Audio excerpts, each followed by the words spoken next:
আমাদের জনগণ যাদেরকে ভোটার বলা হয়, আমরা এটার নাম দিতে চাচ্ছি, বলেছি সরকারকে যে এদের নাম বাংলায় হওয়া উচিত নির্বাচক।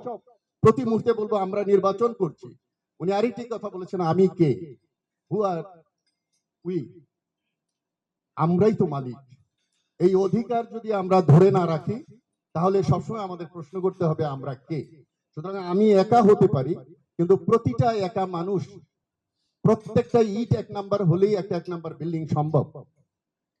পাউডার মিশানো এবং পানি মিশানো দুধ দিয়ে ভালো মাখন হয় না। ভালো সিটিজেন ছাড়া, ভালো নাগরিক ছাড়া কোনো দেশে ভালো সরকার হয়েছে সেটা আমি মনে করি না। অতএব আমাদের পলিটিক্যাল পার্টিদেরকে এখন জনগণকে মোটিভেট করা দরকার যে তারা যেন আগামীতে ভুল না করে। এখন আরেকটা প্রশ্ন আসছে যে একটা জাতীয় সরকার পলিটিক্যাল দল দিয়ে করা। কোন পলিটিক্যাল দল? আমরা 4টা দলকে ক্ষমতায় দেখেছি। 3টা দল পুরোপুরি ক্ষমতায় ছিল, আর জামাত আংশিকভাবে ছিল। তারা পরীক্ষিত। তারা সরকারে গিয়ে কি পলিটিক্যাল চরিত্র দেখাতে পেরেছে? তাহলে সেই সব দল নিয়ে তাদেরকে পলিটিক্যাল বড় দল বলে যদি আবার আমরা স্থান করে দেই, তাহলে সেটা সঠিক হবে কিনা দেশের মালিক নাগরিকদের ভাবতে হবে। তো সুতরাং আমি মনে করি এই অন্তর্বর্তীকালীন সরকার তাদের কথাবার্তা যেহেতু নন পলিটিক্যাল, অনেক সময় একটা কথা বলে ফেলছে, আমাকে রাখলে রাখেন, নেলে ছেড়ে দেন, আমার কথা শুনতে হবে। এটা তো কেউ এটাও মিনিং করতে পারে, তো এটা তো আরেক স্বৈরাচার যে ওনার কথাই সব শুনতে হবে।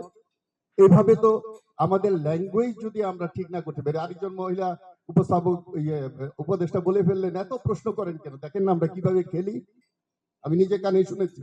সো ওনারা তো পলিটিক্যালি এবং জনগণের সাথে সম্পৃক্ত না বলে পালসটা বুঝতে পারছে না। তবে আমি পলিটিক্যাল সরকারের চেয়ে এই সরকারকে টিকিয়ে রেখে একটা পলিটিক্যাল পরামর্শ টিম তাদের পাশে থাকতে পারে, যাতে করে তারা নির্বাচনে আসতে পারে। কারণ পলিটিক্যাল এই টিমগুলো এখানে দিলে আবার নির্বাচনে তারা অংশগ্রহণ করতে পারবে কিনা, এরকম একটা প্রশ্ন আসতে পারে। সো আমি শেষ করছি এইভাবে যে রাজনীতিতে ছোট ছোট ভুলগুলো অনেক বড় আকার দেখা দেয়। বড় বড় ভুলগুলো টেবিলে বসে আমরা আলোচনা করে সমাধান করতে পারি। আমি ডক্টর কামালকে জিজ্ঞেস করেছিলাম, আপনি এমন একটা সংবিধান কেন করলেন যা দিয়ে স্বৈরাচারের জন্ম হয়? উনি আমাকে উত্তর দিয়েছিলেন, তখনকার পরিবেশ অনুযায়ী আমরা একজনকে সামনে রেখে সংবিধানটা লিখতাম। আমি বললাম, ওই সামনে যে লোকটা ছিল সারা জীবন সেই লোকটা যে ভালো থাকবে, বা ওরকম আরেকটা লোক যে এসে সামনে থাকবে, এটা বোধহয় আপনাদের ভুল হয়েছে বাবা। তাহলে সংবিধান রেখে, রাষ্ট্রপতিকে রেখে কোন রকম সংস্কার হতে পারে বলে আমি বিশ্বাস করি না। ভবিষ্যৎ হয়তো প্রমাণ করবে। তো এখন আমাদের জরুরি যে আমরা আমাদের দল থেকে 24 তারিখে দাবি তুলেছি, এই রাষ্ট্রপতিকে, যিনি যেই স্বৈরাচার সরকারের প্রধানমন্ত্রীর পদধূলি নেওয়ার জন্য আফসোস করেছিলেন, তার পদত্যাগ সুনিশ্চিত করা উচিত। তারপরে সংবিধান, 2টা কারণে সংবিধান বন্ধ থাকে। একটা হলো মার্শাল ল, কারণ 2টা ল চলে না, একটা বন্ধ, একটা চলবে, একটা বিপ্লব বা অভ্যুত্থান। কিন্তু আমরা বিপ্লব বা অভ্যুত্থান করে এটা সংজ্ঞায়িত করার জন্য অনেক টকশোতে আলোচনা শুনছি। এটা কি বিপ্লব, না এটা অভ্যুত্থান, না এটা কি গণজাগরণ, হোয়াট ইজ দিস? তো ওটাই কেউ সংজ্ঞায়িত করতে পারছে না, তাহলে সরকারটা কিভাবে হবে? তাহলে আমাদের যদি ঘোড়ায় গলত থাকে, তাহলে ভবিষ্যতে আরো সাফারিং আছে বলে আমার মনে হচ্ছে।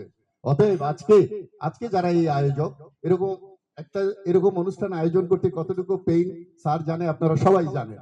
আমি ওনাদেরকে ধন্যবাদ দিচ্ছি। এরকম আলোচনা করে করে আমাদেরকে, আমরা যে এখন আলোচনা করি গণতন্ত্র থাকবে কিনা, নির্বাচন থাকবে কিনা, এর চেয়ে বেশি দরকার একটা সরকারকে আগে ধরে রাখা এবং পরামর্শ দিয়ে এগিয়ে নিয়ে যাওয়া। এই সরকারের ফেল মানে আমাদের সকলের ফেল, এই সরকারের ফেল মানে অভ্যুত্থানের ফেল। সো সুতরাং এই সরকারের সাথে দেখা করা, আমরা 40 পাতার একটা সাজেশন দিয়েছি ওনাদেরকে, আমরা কথাও বলবো। এবং উনি বলেছেন, আচ্ছা এই সরকারটা কার? এটা কি শুধু ছাত্রদের সরকার? এটা তো সবার সরকার। তাই ছাত্ররা যা বলবে তাই শুনতে হবে। আমি কালকে ছাত্রদের সাথে বসছিলাম, তারাও বলে না আমরা তো এটা বলি নাই। সুতরাং এই সরকারটা সবার সরকার, এই অনুভূতি সরকারের মধ্যে ঢুকাতে হবে।